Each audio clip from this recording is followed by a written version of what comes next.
Howdy, all you delicious people. I'm here today to review Dracula, the Netflix series, Season 1, Episode 2. So, after this episode, it seems that we have one more episode left, and then that is the wrapping up Season 1, and maybe possibly this series, depending on if there ever is going to be a sequel, because you never know with some shows, you never know with some movies, all of a sudden like a number of years pass, and all of a sudden they're like, let's go on and do a sequel. Let's go on and do another series. Let's go on and do another season. Kind of like we had like Dexter that went on and like did New Blood just kind of out of nowhere. So there's always a chance. There's always an opportunity to eventually go back to this. So Dracula, Dracula. We go into this episode, and I enjoy this episode because it kind of like is like a who done it kind of episode, even though we already know who did it. We're just trying to uh, figure out the fun in between parts to reconfirm who was to have done it. Um, Really, also there is of course this moment where again I would have to kind of tie this episode to two things. One, I would possibly tie it a little bit to like Pirates of the Caribbean, because there's only been one like ship movie where I've had it where they've talked about like women being on a ship is bad luck. Weirdly, I don't know why that is, but it seems that they have a plethora of women in this episode to be on the ship, so maybe somebody might have been weirdly, bizarrely. I don't want to say they're right about that. That guy. So, but I can't help. There's like some Pirate of the Caribbean, a tiny bit in here. But then also, like, we have like Dracula Dead and Loving It did have, and I don't mean to reference that so often, um, but this show, like, whereas Dracula Dead and Loving It isn't identical to this, there's still a lot of stuff that feels similar, and really for that it does take Dracula in a much more comedic direction. Where of course we have like Leslie Nielsen that's going on and like, "Hey Renfield, I'm eating chicken," and like it takes a very goofy, odd direction. But there is a lot of stuff that kind of comes from that that's familiar here, in a very odd like manner. But again, it's like comedic and it's goofy and there's stuff that's hilarious about it. But it's also similar. So going into this episode, yeah, enjoy this show overall. Enjoy the show. Um, to me, we also get like as far as like the way of which that a vampire is to look in this show, kind of very much Fright Night-esque. If anybody was to see the original like Fright Night movies, where they made a vampire look a certain way, uh, interesting with those. Like, there's four of those movies. Yeah, there's four of them. Cause I'm thinking like they did the first two original ones, and then they did like two remakes. But bizarrely, like the two remakes, like there's a Fright Night 2, but it has nothing to do with the first one, but it tries to be like Fright Night, the original Fright Night 2, but it's another reboot, whatever. It's weird. Like Fright Night eventually gets very odd, but interesting. Definitely check it out if you've never heard of Fright Night, or a number of things. Anyways, so I've wasted too much time already. Um, so we have a theme with this episode, and if I was to say Pirates of the Caribbean and stuff along those lines, we have this episode being focused upon a boat or a ship. I never really knew the like a boat with a sail on it. a big, like, I would always call a ship a boat, and I would never really know like what is the exact term, uh, because to me, I figured both of those things are one and the same. So,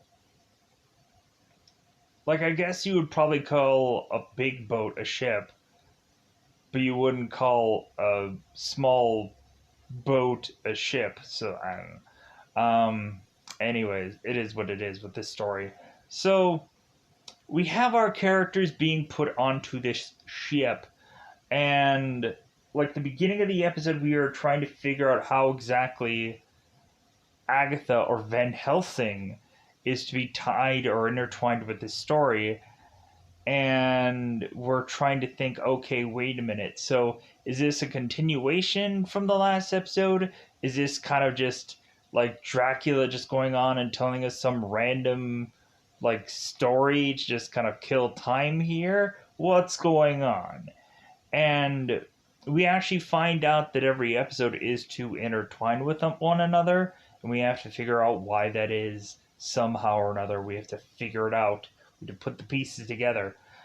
So with that said, I think that's all I got for this episode as far as like details, because really all is to really just say it's like, hey, Dracula's on a boat. Let's see what happens. Uh, what really is going to happen? What do you think? People are going to end up dead. People are going to be this thing called Kill the Dead. They'll be Kill the Dead and it'll be awful. But you know what happens on a boat? Sometimes people just freaking die on a boat. It happens. I've seen a lot of things. I've seen a lot of stuff. Wouldn't recommend it. So let's go on and let's just go into that double five time territory. Let's just go into this thing that is to be dubbed spoiler time. Spoiler time. It's about that time again to spoil this episode of Dracula. I know it's Dracula, but I like to call it Dracula instead, even though that may not be the exact pronouncing of Dracula. Anyways, I don't know how many different names and iterations. Like, it seems like Dracula's had a bajillion names. Like, Dracula has almost gone on to be just like Lucifer in a way, where like Lucifer had like Morning Star and Satan and a number of other devil and all these other goofy, weird kind of variations of names. I'm just waiting for eventually them to just like continue to figure out a way to just like in Blade Trinity where it's like, oh, now he's just Drake. Yeah. How are they going to short it further? They call him Dra? Are they going to call him? Are they going to call him Drac in other iterations? I want to find if there is a show or a movie somewhere where the dude's name is just Drac. I will watch that movie or show, even if it's awful, even if it's like the worst thing I've ever seen in my life, even if I never want to go on and see something like this happen. If Dracula is named Drac somewhere, I'm game. Anyways, so let's go into spoilers for this episode. So the very beginning of this show, we weirdly have it where Dracula and Agatha are at his castle, and Dracula, I guess, is to go on and read a book, and he, of course, is talking about stories to Agatha. And so Agatha and Dracula are realizing that there is a chessboard in front of them, and so they are talking about that there is a possible queen that is against a knight, and who's gonna go on and like take the sides. And so Agatha goes on and is to take the side of the black pieces, and Dracula's of course take the side of the white pieces. And Dracula, of course, tells Agatha, it's like, oh, you're going to be on the losing side. And Agatha's like, well, I'm not quite sure about that. So both of them are going on and sitting together, and Dracula is to all of a sudden go on about this ship that he was on called the Demeter. So it's like, okay, all right. So Agatha is to want to hear, of course, Dracula twine this whole song and dance, um, and to hear this story because she has nothing better to do. So we have Dracula who's to talk about this ship called the Demeter that he goes on. So it seems that we have this ship with a number of crew members, and so there is a bunch of different large sized boxes that are coming through the ship that are to have mold in them, and people are like, okay, that's a little weird, never had that before. Really, instead of us finding out that there's mold in these boxes, because eventually these people do open them up, they just find out that it's soil from the ground. Very odd. There's a whole reasoning for that. So we have our characters, and we of course have Dr. Shama, who at one point, before he was to get onto this uh,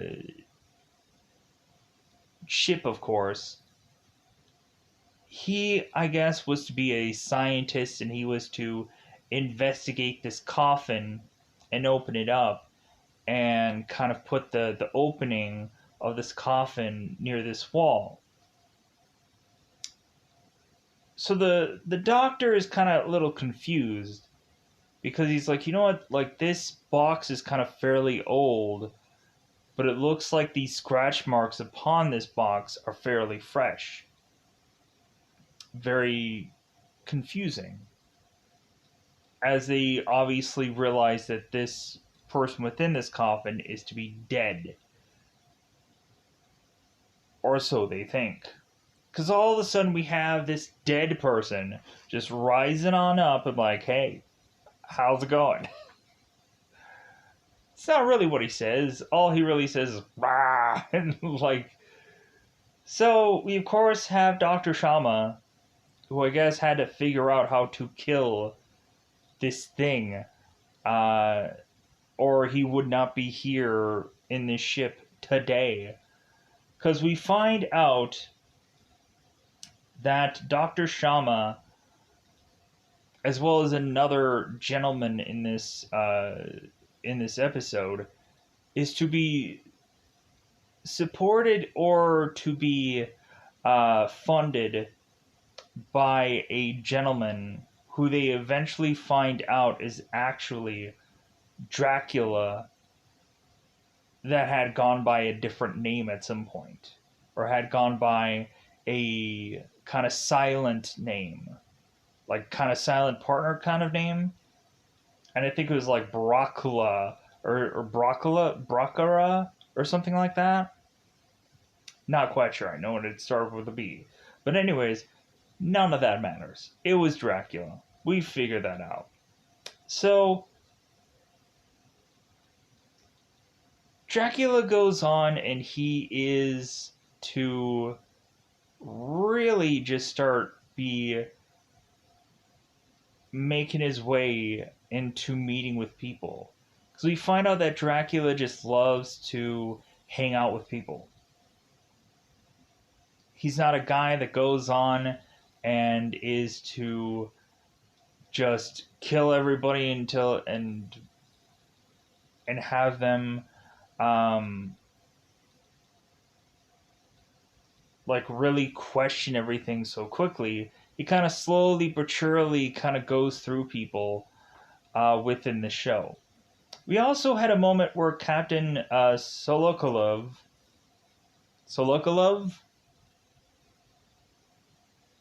the captain, he was having a horrible nightmare to have this dream where one of his men, Ogarin,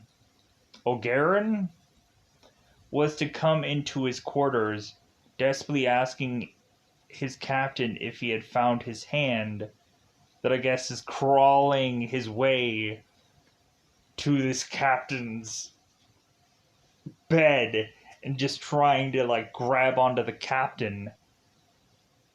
The captain wakes up in this horrible nightmare and realizes that the hand is not really there, and his deckhand or his other officer is not actually there. It's like, whew, what a relief. So we have Dracula that goes on and is to notice that one of the shipmen, or the sailors, because they're not pirates, the sailors was to have this kind of accent. And really, Dracula was fascinated just simply because this guy had an accent. So he's like, like if anything, I'm probably gonna have to go after this guy because I definitely want some of that accent. Because I feel like I'm gonna go on and learn a number of languages, taking that guy out. Because we had this one guy that was going and making its way to room 9, and Dracula was to tell this man, don't go on and don't go into room 9 because the only person that's going to go into room 9 is the captain himself, because whoever is in room 9 has taken ill, and so to avoid spreading this illness, the captain has decided to keep everybody away from room 9. So Agatha is going on and her like thinking, she's assuming that Dracula is wanting everybody away from room 9 because that's Dracula's room.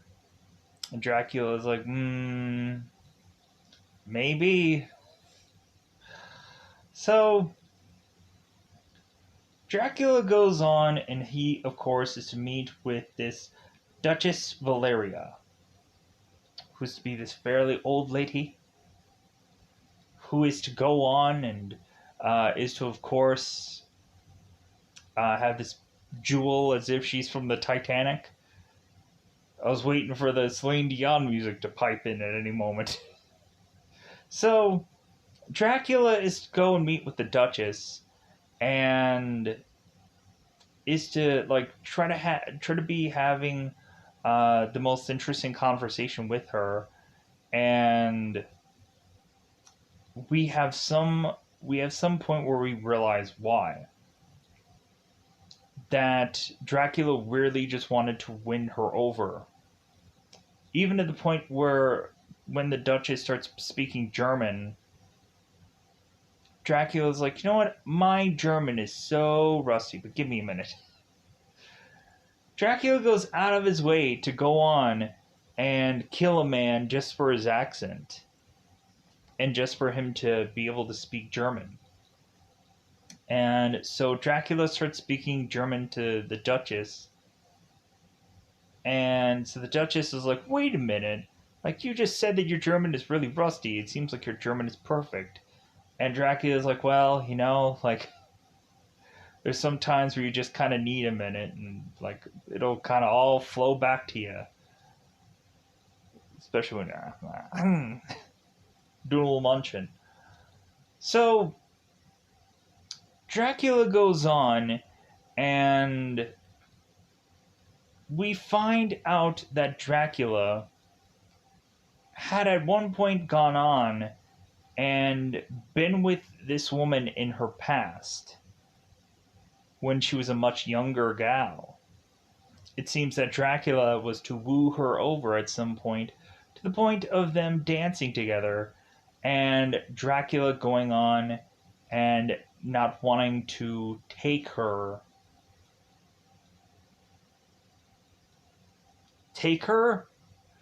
then he decides to go on and take her now to dance and then consume her.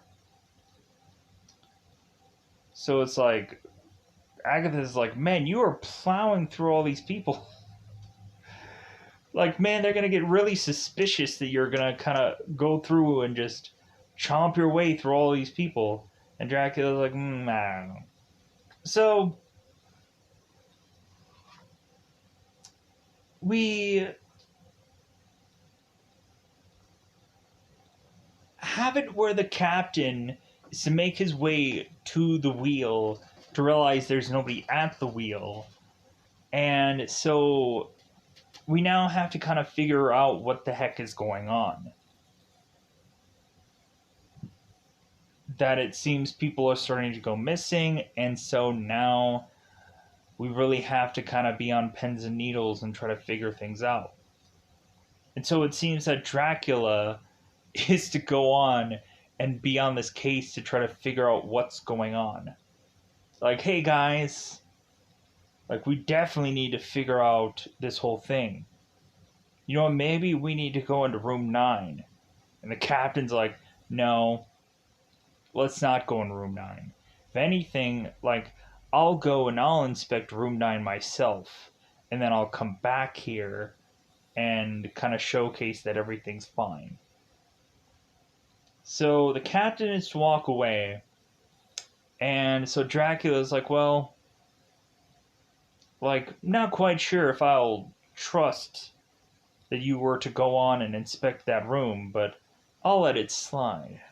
Like, we have it towards like, ooh, like, even we can't trust the captain on this ship. So we have one guy who is to murder people already, but hey, don't trust the captain. Man, we have Dracula that's like the perfect swerver of being able to figure out a way to have people distrust anybody but him, which is just kind of just so interesting. So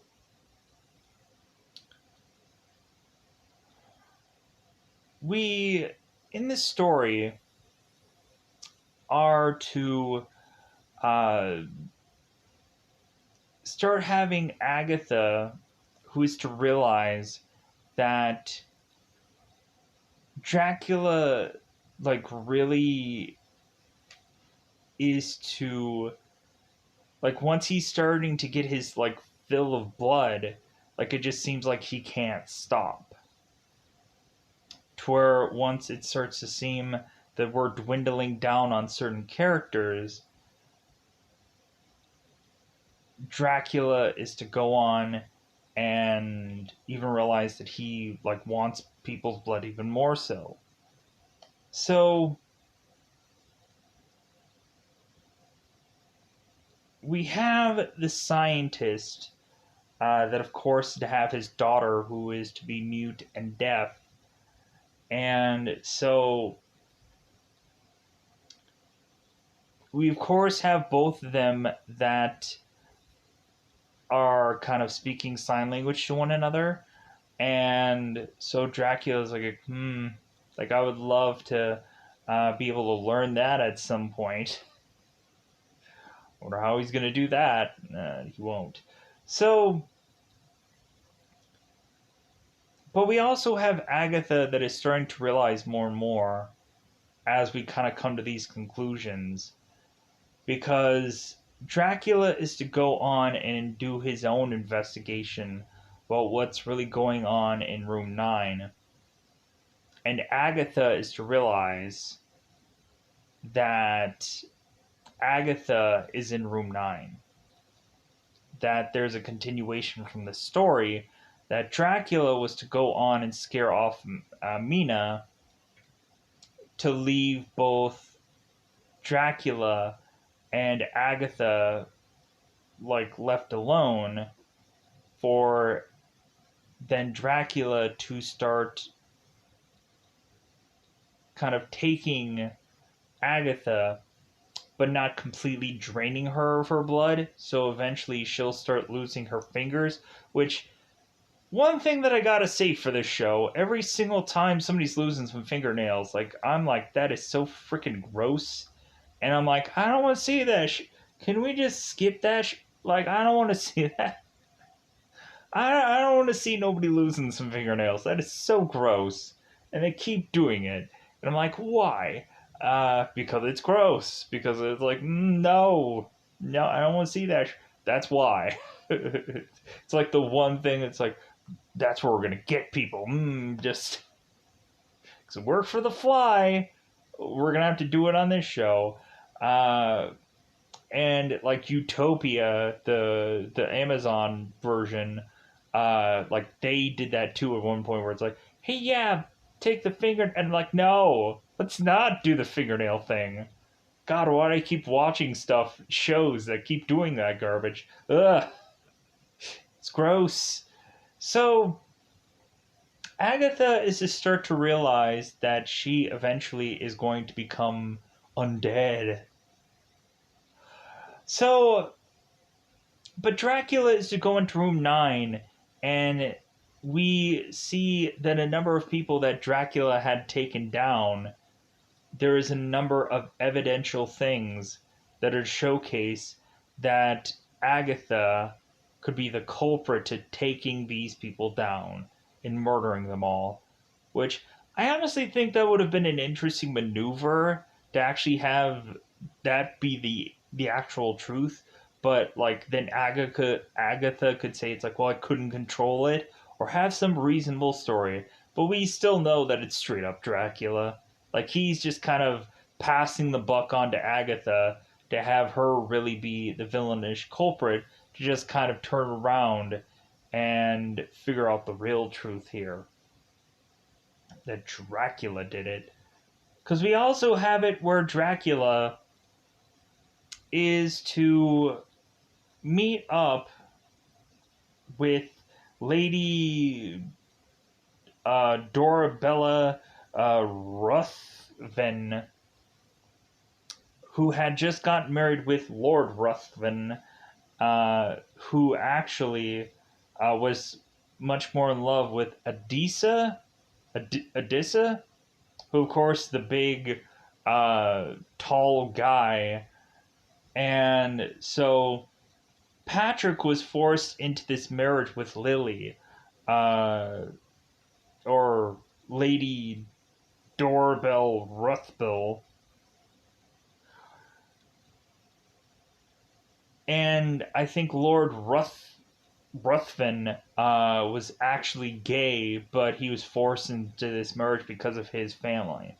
And probably because I'm sure this lady was probably also wealthy too. Come to find out, Lord Ruthven had a partnership with Dracula without him being aware of it.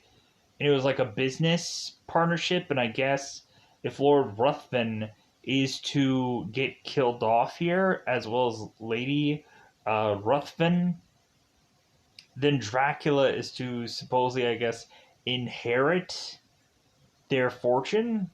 Man, that's got to be rough. So Dracula purposely kills people just to inherit their money.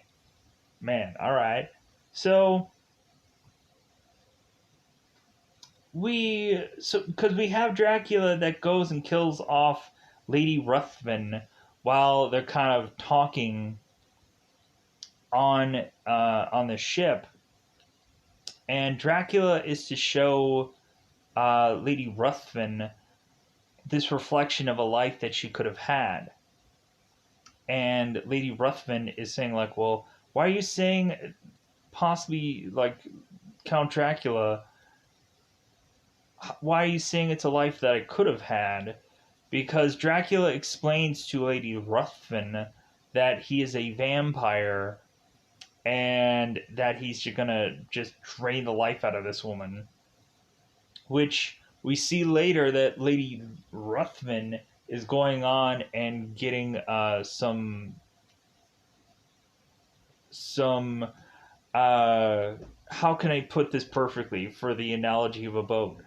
Uh, we have some points in time where Lady Ruthven is having the boat go a knocking with a guy named Abramoth, Moth, and it seems like this girl is on top of this man, and then all of a sudden we see Dracula appear, and we of course have Dracula who goes and slices this guy's neck and kills him. But weirdly, what a goofy visual that we continue to provide with Dracula with whatever he does. But at least this guy had seemingly a moment of barely bliss until he was to get killed. So, so we go on and we have this story where people are starting to realize people are missing, and so they're eventually finding out that it's probably Agatha, and so they go on and they noose her and they kind of hang her up. And we start to have people come to the conclusion that this girl is not strong enough to be able to take down any number of people that they are suggesting that she could have taken down. And that she's too much in a weakened condition to have been able to do any number of these things. And so we have Dr. Sharma's daughter who kind of outs Dracula as being this vampirish character. Plus, we also have Agatha, who is to bite her tongue really hard so she can spit blood at Dracula, and Dracula's fangs are starting to like whip out, but you can't really see it all that well, or no one can really see it all that well from any of any of the members on the ship. So there, we also had the moment where Dr. Sharma is talking to his daughter and kind of reflecting on like the monster that he had in that coffin, and he mentions to his daughter about like about the monsters that this world has. And so also at one point we had like Dr. Sharma's daughter who gets like pelted with this blood on this room above, and she wakes up and is to find Dracula draining Lady Ruthven, and she is to, of course, see Dracula be this monstrous being, but Dracula is to kind of like, don't tell anybody or you're gonna die. I'm gonna freaking kill you. And so once now it seems like the jig is up for Dracula, we start to get characters that are whipping out these crosses, and Agatha's kind of convincing everybody that Dracula is the real villain here. So Dracula runs off, and so Agatha has this master plan of putting the Bible pages all around the ship's steering wheel thing. I don't know the actual ship terms, but the steering thing. So we have this circle. It's like what, they couldn't find salt?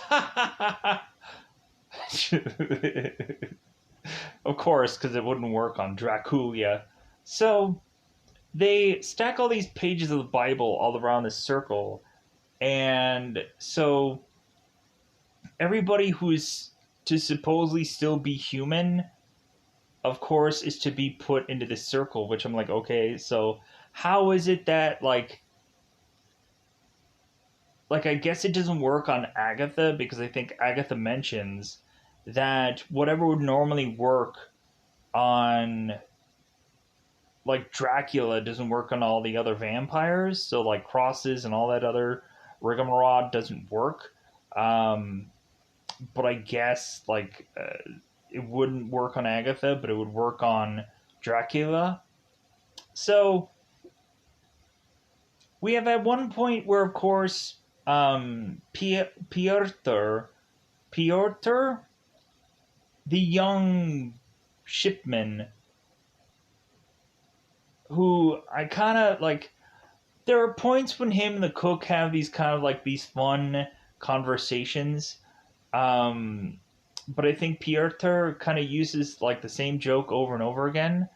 Um, where all of a sudden, we of course have the cook who gives this kid like some whiskey and or some alcohol, and he's just like, it needs paprika. And then every time like the cook kind of hands him something, he goes and says the same joke, and then it kind of loses its muster at some point. So, and we also had this one point where they're kind of looking for dead bodies, and so we have Dracula who's speaking to this kid, and he kind of puts his hand into this wine barrel to kind of see if there's possibly a dead body inside of it, and Piotr is to like, well, thank you for going on and like and looking in there, like if anything, like this guy just feels like he's useless. And it's like, oh no, no, no, like you'll be useful for something, being dead. So these characters are all around this circle, and so they're now asking this kid about this story because Piotr was to go on and see, of course, that Dracula was killing a number of people. Because here's what happens: Dracula goes into this room that, of course, has, of course, Ruthven or Lord Ruthven, Dr. Sharma, and his daughter. And so what happens in this room is we have Dr. Sharman that is to like cross his way to like try to get Dracula away from him, and as well as his kid does the same. And Lord Ruthven is thinking, it's like, well, hey, like considering this guy had chose me as a partner, maybe I should go on and maybe I should try to figure out how to help him. Which leads to Dr. Sharma's daughter taking poison so she doesn't suffer, and Dr. Sharma starts fighting with Lord Ruthven, and Sharma ends up getting shot. And now, because Dracula is kind of upset that he can't go on and consume this scientist because supposedly science is the future, Dracula goes on and kills Lord Ruthven because he has no real use for this guy. Even though this guy was saying, like, oh, I thought you chose me. I thought I was. No. Like, dude, he was just waiting for a meal. So, and like this guy was thinking, oh, I'm going to have eternal life and everything's going to work out. No. So, we have our characters that have suspicions, like how Agatha like was to realize it's like, well, there might be some times where Dracula could turn into another person. So like now we have to have suspicions that maybe Piotr is to possibly be Dracula. So they kind of have him step in and out of the Bible pages, out of in and out of this circle, and once he steps out of the circle, all of a sudden Dracula is like, "Rah!" and Piotr steps back. They're like, oh, okay, well, I guess we figured out that this kid isn't Dracula. So now we have Adisa, who is to mourn the loss of his lover. And so, really, like, I thought Adisa, like, it seemed like Adisa seemed to me to, like, be, like, in my mind, I was, like, writing him off as, like, some kind of, like, detective guy because it just feels like he has that that walk about him. Um, and there's that one point where, of course, Adisa is having a conversation with Lord Ruthven, when Lord Ruthven is to refer to Adisa as his man. And Adisa is like, well, hey, like, don't call me your man. Because technically, he doesn't like that title because really they're not together. So he's just kind of offended by that. So we have Adisa who's mourning the loss of his lover. And so now he wants to go on and attack and kill Dracula.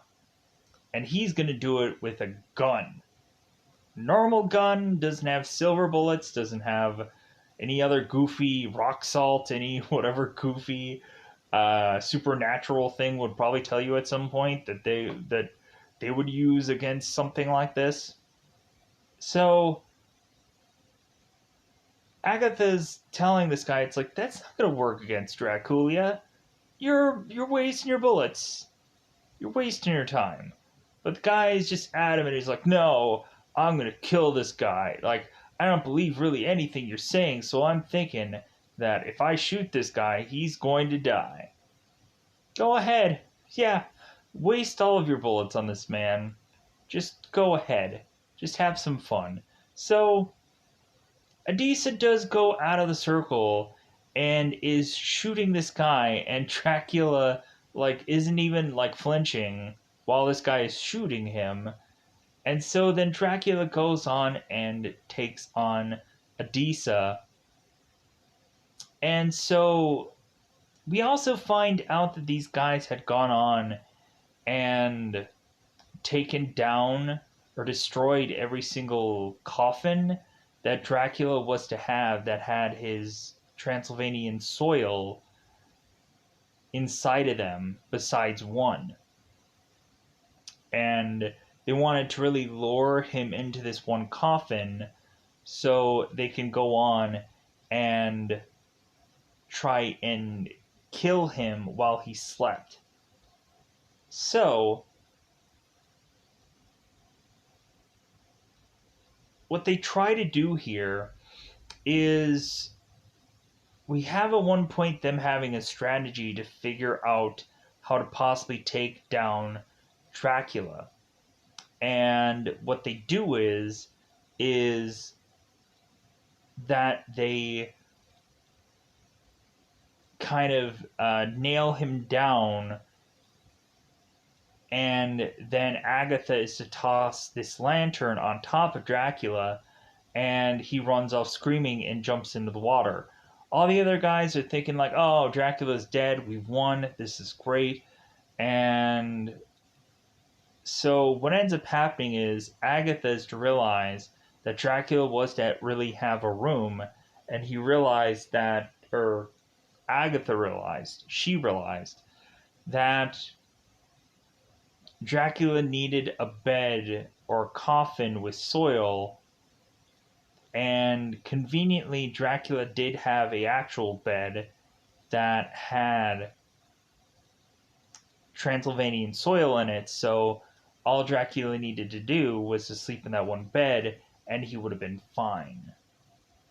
So Agatha's like, oh, we're screwed. And so Dracula arrives and is to go on and take down the captain, because Agatha's had this plan to just kind of take down the ship because she does not want any last like remembrances of like, because there might be some kind of like, besides Dracula there might be another vampire somewhere on the ship. And plus Agatha is to also gonna at some point becoming a vampire sometime soon. So Agatha is to decide to go up with the ship. She's to decide to blow it up. And so the captain goes on and takes what is left of his men on the ship and tells them to go on this boat. And the captain is to decide with Agatha to go down with the ship and to sink it. And they're also just kind of waiting on Dracula. So all of a sudden, we have at one point where Agatha is to be talking to the captain as he's like, "Hey, you want one last drink? Might as well before we die." So we find Dracula, who is to have gone on and drank off the captain, and so Agatha is to run to try to save the captain, but the captain is telling Agatha, it's like, "Hey, just keep him talking. Like, I'll go on and I'll take down the ship. Just kind of keep him busy." So Agatha and Dracula go on and continue to talk to one another, and so both of them are kind of talking about things and a bunch of other stuff. Heaven forbid I remember any parts of what any of this stuff really is, this dialogue. And so we eventually have it where the captain, of course, is to put together this fuse and is to light this ship. So what forcibly ends up happening is that both the captain and Agatha are to die on this ship, and Dracula is to go on and sleep in his coffin, seemingly until current day. Whatever really current day is for this show. So, because we have Dracula that is to finally awake from his coffin underwater to make it to the surface, and all of a sudden we have these helicopters, we have this like SWAT team coming in, and all of a sudden we end up seeing a person that looks like Agatha Van Helsing, but is actually her descendant. It's not the same person. Because we come to find out that I guess Agatha was to have some genes to eventually have a uh, a grand daughter of hers that of course is to look the exact same as her at some point. So yeah, this Van Helsing, of course, is from a line of family and whatever. And so, yeah, like conveniently, we have the same actress who is to play the later version of this Van Helsing character. So, with that said, I think I've technically covered most of this episode, even though we kind of got into a gray area or very vague area, or I kind of had to go back and cover certain things. But I feel like most of this episode is covered. Let me know in the comments below how you've been feeling about either Dracula or Dracula the Netflix series. Maybe after this thing is to be over with, I might go on and cover other Dracula things because it seems that people are interested in Dracula stuff. So maybe at some point it might be a good opportunity to go on and do other Dracula things. So we'll figure out where that goes. If you have any interest in any other Dracula stuff, let me know in the comments below. I might do that sometime in the future. There's a lot of Dracula freaking content. There's a lot of Dracula shows. There's a lot of Dracula movies. There's a lot of Dracula everything. So with that said, plus also HBO Max just added Dracula Untold, so that might be interesting for some people. That might be a thing that I might get into just because it looks it looks like a fun film because I've seen it once before, and it actually was really interesting when I watched it. And it's actually like Dracula Untold is actually a really good like adaptation. Like if you were to immediately think that like Vlad the Impaler was to like go on and like there's some kind of like historical things of Vlad the Impaler and why he became eventually Count Dracula and all that jazz within that movie. No disrespect to the history of all of that and whatever. But anyways, and it's kind of funny because there's this one interview that Ruby Rose was to go on and do, and it was like a Jimmy Fallon interview where she was going on and mentioning the girl who played Batwoman was to go on and mention that she went to like the actual castle that supposedly had Dracula in it, or there was some kind of like tying in with Dracula.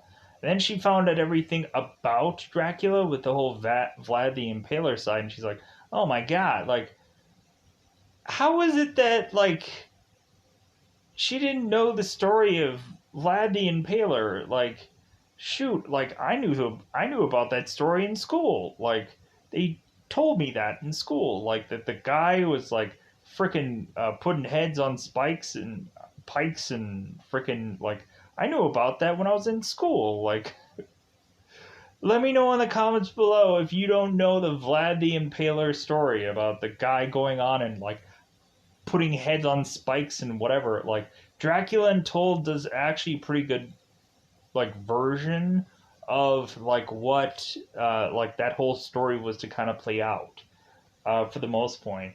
Um, so with that said, I'm gonna get the heck out of here. Bye, buddy. Bye, buddy.